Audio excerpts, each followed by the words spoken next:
La naturaleza nunca deja de sorprendernos, y el mundo de las aves es un ejemplo perfecto. Hoy te presentamos 5 aves con cantos tan únicos que te dejarán sin palabras. Prepárate para una experiencia inolvidable. Comenzamos con la gaviota reidora, una ave conocida por su canto que se asemeja a una risa humana. Este sonido es tan peculiar que muchas veces se convierte en el protagonista de los paisajes costeros.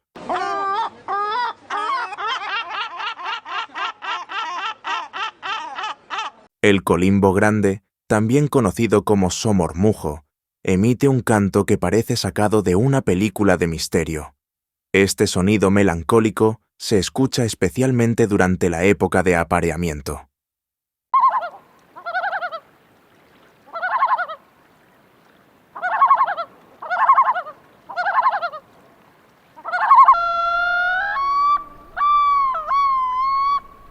El eider común tiene un canto que podría confundirse con una voz humana imitando sonidos.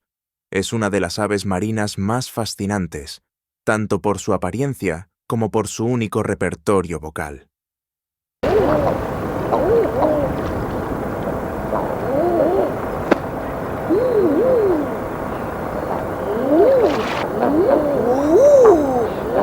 El kiwi, un ave icónica de Nueva Zelanda, no solo es peculiar por su apariencia sin alas visibles, sino también por sus llamadas nocturnas.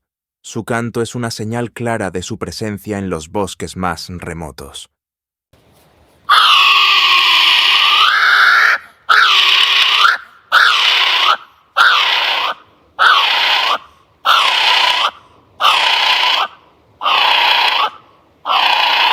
Terminamos con la lechuza de campanario americana, cuyo canto es conocido por ser aterrador para muchos.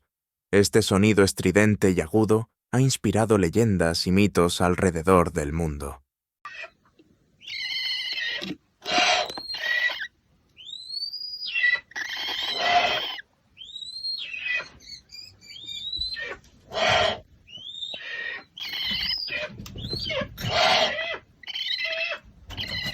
Estos son solo algunos ejemplos de las maravillas vocales del reino animal. ¿Cuál de estos cantos te sorprendió más? Déjanos tu opinión en los comentarios y no olvides suscribirte para seguir descubriendo lo más sorprendente de la naturaleza. Hasta el próximo video.